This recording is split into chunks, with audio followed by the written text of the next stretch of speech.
Εκατοντάδες εκατομμύρια άνθρωποι σε όλο τον κόσμο ζουν με αυτοάνωσες παθήσεις.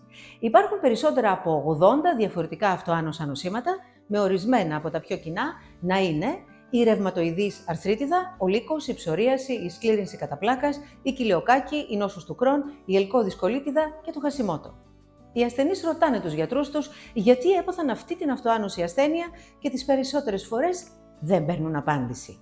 Μείνετε μαζί μου μέχρι το τέλος, γιατί θα σας αποκαλύψω το μηχανισμό, αλλά και το φυσικό τρόπο που εάν τον ακολουθήσετε θα σταματήσετε ή θα περιορίσετε σημαντικά την έξαρση αυτής της νόσου.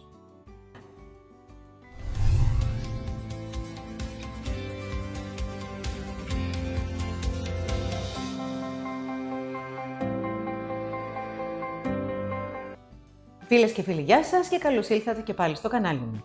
Είμαι η Μέρη Μάρκου, ενεργειακή θεραπεύτρια και δασκάλα της μεθόδου Κοσμοενεργειακή Θεραπευτική, που ανήκει στις άειλες τεχνολογίες και στον τομέα της συμπληρωματικής ιατρικής. Ο αριθμός των αυτοάνωσων έχει αυξηθεί τα τελευταία χρόνια και υπολογίζεται ότι το 5 με 10% του πληθυσμού πάσχει από κάποια αυτοάνωση πάθηση. Εμείς στην Κοσμοενεργειακή Θεραπευτική μαθαίνουμε από την πρώτη μέρα των σπουδών μας πως πρόκειται να αντιμετωπίσουμε τον άνθρωπο ως μία ολότητα, ψυχή, πνεύμα και σώμα, και πως όλες οι ασθένειες πάνω στον πλανήτη, γνωστές και άγνωστες, αν δεν ζει κάποιος σε ένα καταστροφικό, τοξικό, φυσικό περιβάλλον, τότε η απαρχή τους βρίσκεται στα βαθιά αισθήματα, στον τρόπο που σκέπτεται και ασφαλώς στο βίο που διάγει. Με την ευκαιρία θα ήθελα να πω σε αυτό το σημείο πως όποιος ενδιαφέρεται να γίνει κοσμοενεργειακός θεραπευτής και να κάνει τέτοιου είδους σπουδές μπορεί να ρίξει μία ματιά στην ιστοσελίδα μας Ακαδημία Κοσμοενεργειακής Θεραπευτικής. Το link του website βρίσκεται στην περιγραφή του βίντεο. Πάμε τώρα να προσεγγίσουμε ποιοι είναι οι μηχανισμοί που δημιουργούν την εμφάνιση ενός αυτοάνωσου και στη συνέχεια να δούμε τι μπορούμε να κάνουμε για την αποτροπή του ή ακόμα και τον περιορισμό του. Μία νέα ιατρική έρευνα παρατήρησε ότι ο υποκείμενος μηχανισμός όλων των αυτοάνωσων ασθενειών είναι ακριβώς ο ίδιος. Πρόκειται για την αλληλεπίδραση μεταξύ της γενετικής σύνθεσης ενός ατόμου, των περιβαλλοντικών παραγόντων γύρω του, όπως και του τύπου του ψυχισμού του.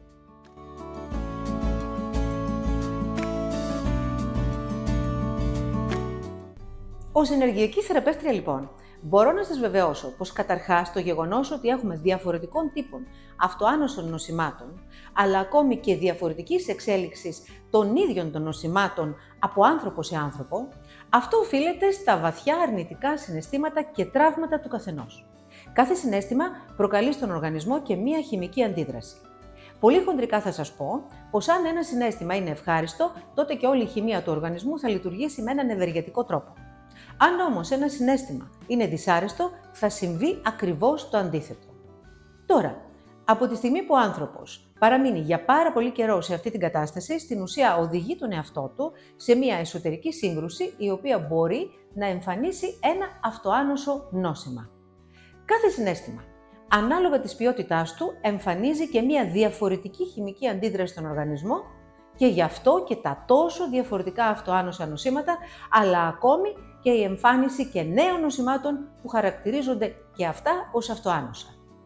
Δυστυχώς, τις περισσότερες φορές οι τραυματικοί μηχανισμοί, εκτός από συνειδητοί, είναι και υποσυνείδητοι και επηρεάζουν τη ζωή ενός ανθρώπου χωρίς ο ίδιος να είναι σε θέση να έχει γνωστική και λογική επαφή μαζί τους.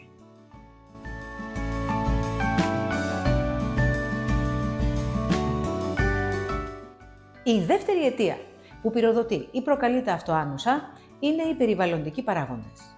Μάλιστα τα τελευταία σύγχρονα χρόνια φαίνεται να είναι και πολύ ισχυροί και να βάζουν το κερασάκι στην τούρτα, ή αλλιώς ήταν στραβό το κλίμα, το έφαγε και ο γάιδαρος.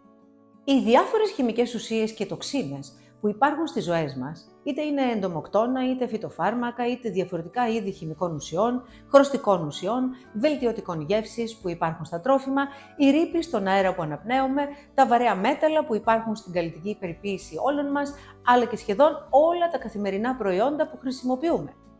Ένας ακόμη παράγοντας που πολλοί παραβλέπουν στις πιο υγρές χώρες είναι η μούχλα, που μπορεί να υπάρχει στα σπίτια ή ακόμη και στον εργασιακό χώρο.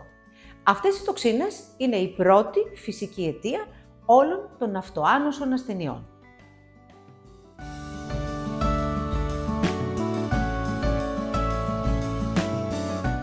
Ό,τι και να λέμε όλοι εμείς, η συντριπτική πλειοψηφία της ανθρωπότητας, λες και είναι υπνοτισμένη, βάζει για τροφή στο σώμα της συνεχόμενα ακατάλληλα και μηδενικής αξίας προϊόντα. Οι λανθασμένες επιλογές τροφίμων προκαλούν διατροφικές ελλείψεις και οδηγούν αργά ή γρήγορα σε αυτοάνοσα νοσήματα. Δυστυχώς, προς χάριν της ευκολίας, δημιουργήσαμε έναν πολιτισμό ο οποίος είναι εναντίον μας. Και αυτό το γνωρίζουμε όλοι μας. Επειδή όμως αρνούμαστε να πάρουμε την ευθύνη της ζωής μας στα χέρια μας, συνεχίζουμε να ζούμε επικίνδυνα. Όσοι βλέπετε αυτό το βίντεο, πηγαίνετε σε ένα σούπερ μάρκετ και πιάστε τυχαία 3 με 4 διαφορετικά προϊόντα στα χέρια σας. Κοιτάξτε πίσω τη σύνθεση και αν πιστεύετε ότι αυτό που κρατάτε έχει για σας διατροφική αξία και θρέψη, αγοράστε το. Διαφορετικά, βάλτε το πίσω στο ράφι και αναδιοργανώστε στο μυαλό σας τι σημαίνει ταΐζω θρεπτικά τον εαυτό μου. Στην περιγραφή υπάρχει ακόμη ένα link που εκεί σας προσφέρω ένα δωρεάν οδηγό ζωής 48 σελίδων για να θυμηθείτε πώς θα ξεκινήσετε μία ποιοτικότερη ζωή.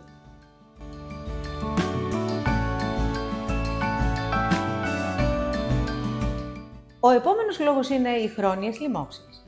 Όπως τα παράσιτα του εντέρου, η εμφάνιση του ζυμομύκητα cándida, άλλες ιογενείς λοιμώξεις που μπορεί και αυτές να προκαλέσουν πυροδότηση των αυτοασθενειών. Το διαρρέον έντερο είναι επίσης ένα πολύ σημαντικό πρόβλημα που μπορεί να οδηγήσει και πάλι σε αυτοάνοσα. Ήρθε όμως η ώρα να δούμε τι μπορείτε να κάνετε, όχι μόνο για να προλάβετε, αλλά και για να σταματήσετε ή ακόμη και να αναστρέψετε ένα αυτοάνωσο νόσημα.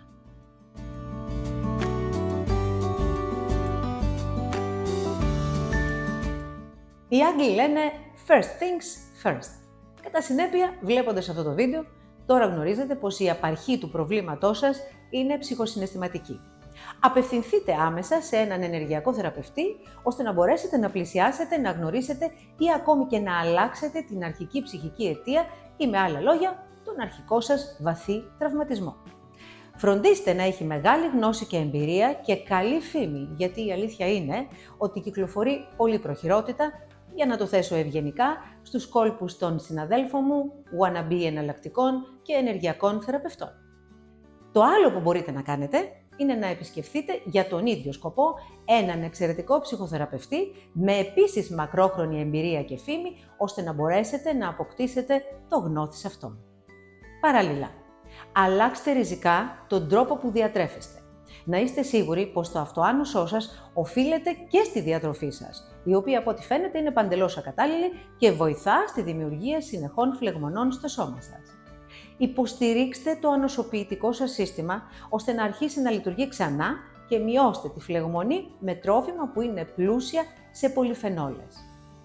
Για να μην αναρωτιέστε πολύ γρήγορα, σας λέω ότι αυτά τα τρόφιμα είναι τα μούρα, οι φράουλες, τα μύρτιλα, τα μήλα, τα σταφύλια, το ρόδι και τα κεράσια, τα κρεμμύδια, το σπονάκι, το μπρόκολο, το κόκκινο λάχανο και οι αγκινάρες, το πράσινο και το μαύρο τσάι, το κόκκινο κρασί και ο οργανικός καφές, τα καρύδια, τα αμύγδαλα και ο λιναρόσπορος, η μαύρη σοκολάτα υψηλής περιεκτικότητας σε κακάο, η ρίγανη, το θυμάρι, η κανέλα και ο κουρκουμάς.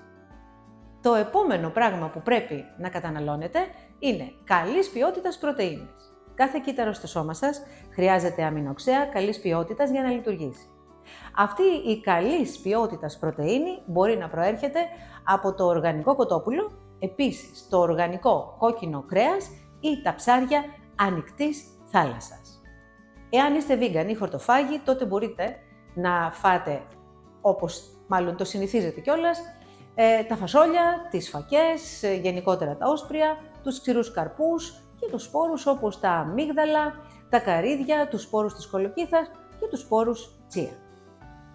Όλα τα γρανάζια σε μία μηχανική κατασκευή πρέπει να λιπαίνονται. Το ίδιο και ο ανθρώπινος οργανισμός. Πρέπει και αυτός να λιπαίνεται. Τα καλής ποιότητας λίπη είναι πολύ σημαντικά για να θεραπεύσουν τα κατεστραμμένα κύτταρα του σώματός σας. Τέτοιες πηγές είναι το αγνό παρθένο ελαιόλαδο Και όταν λέμε αγνό παρθένο ελαιόλαδο, εννοούμε με οξύτητα κάτω από 0,3. Το λάδι καρύδας, το αβοκάντο, το λάδι μουστάρδας και το λινέλαιο, το λάδι δηλαδή από λιναρόσπονο. Έχουμε αρκετές μελέτες που δείχνουν ότι η γλουτένη μπορεί να είναι πολύ επιβλαβής για όλα τα αυτοάνωσα νοσήματα. Όπως καταλαβαίνετε, τοστάκια, σαντουιτσάκια, ζυμαρικά, αλαντικά, αλλά και κάθε είδους συσκευασμένα προϊόντα που περιέχουν γλουτένη, όχι μόνο δεν είναι για σας, αλλά για κανένα άνθρωπο ανεξαρτήτως αν πάσχει ή δεν πάσχει από κάτι ακόμη. Η επόμενη τροφή που πρέπει να καταργήσετε είναι τα γαλακτοκομικά προϊόντα. Αυτού του είδους τα προϊόντα που παράγονται στις μέρες μας έχουν υψηλή ποσότητα χημικών ουσιών που σχετίζονται με τη φλεγμονή και που είναι ο κύριος λόγος που πρέπει να εξαλείψετε. Όσο για τη θεωρία του ασβεστίου, φροντίστε εσείς να έχετε πολύ ψηλά τη βιταμίνη D στο σώμα σας και πιστέψτε με, τότε ο οργανισμός θα βρει τρόπο να απορροφήσει ασβέστιο από άλλες τροφές που του προσφέρετε. Το μόνο γάλα που θα μπορούσε να καταναλώσει κάποιος είναι το κατσικίσιο, καθώς το καπριλικό οξύ που περιέχει είναι θαυματουργό για τον ανθρώπινο οργανισμό. Δυστυχώς αυτό το γάλα στις μέρες μας είναι σχεδόν αδύνατο να βρεθεί, ακόμη και στις μικρές πόλεις. Ωστόσο, για τους λάτρεις των γαλακτοκομικών, τους προτείνω ανεπιφύλακτα το κεφίρ και το φυσικό γιαούρτι από πρόβιο ή κατσικίσιο γάλα χωρίς προσθήκη ζάχαρης. Και αυτό το είδος γιαουρτιού είναι δυστυχώς ένα προϊόν πολύ δύσκολο να βρεθεί στις μεγάλες πόλεις του κόσμου. Εν κατακλείδη, για τα γαλακτοκομικά θα λέγαμε αφήστε τις αγελάδες ήσυχες. Δεν είναι κατάλληλα τα υποπροϊόντα τους για τον ανθρώπινο οργανισμό. Στη συνέχεια, πρέπει να συμπεριλάβετε τροφές όπως όλα τα εινώδη μη αμυλούχα λαχανικά, δηλαδή τα λαχανικά που έχουν υποστεί ζύμωση όπως η κομπούχα, το ξινολάχανο και το κίμτσι. Ακολουθώντας μια τέτοια διατροφή, θα τεθούν τα θεμέλια για τη θεραπεία του αυτοάνωσου που σας ταλαιπωρεί. Ένα τελευταίο ακόμη πολύ σημαντικό είναι να υποστηρίξετε την υγεία των νεφρών σας. Πρέπει να πίνετε πολύ καθαρό νερό, όχι εμφιαλωμένο, σε τακτική βάση, ώστε να μπορείτε να βοηθάτε τα νεφρά σας στην αποτοξίνωση του οργανισμού σας.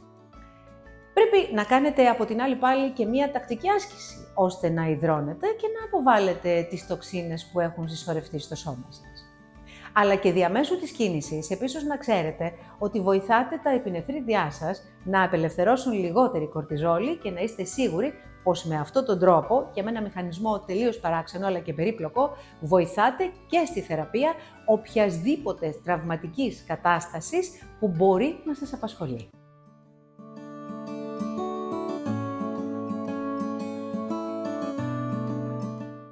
Φίλες και φίλοι, το να πάσχει κάποιος από αυτοάνωσο επί της ουσίας σημαίνει ότι τσακώνεται με τον εαυτό του. Οπότε καταρχάς, ειρήνη μην και αλλαγή πλεύσης ζωής.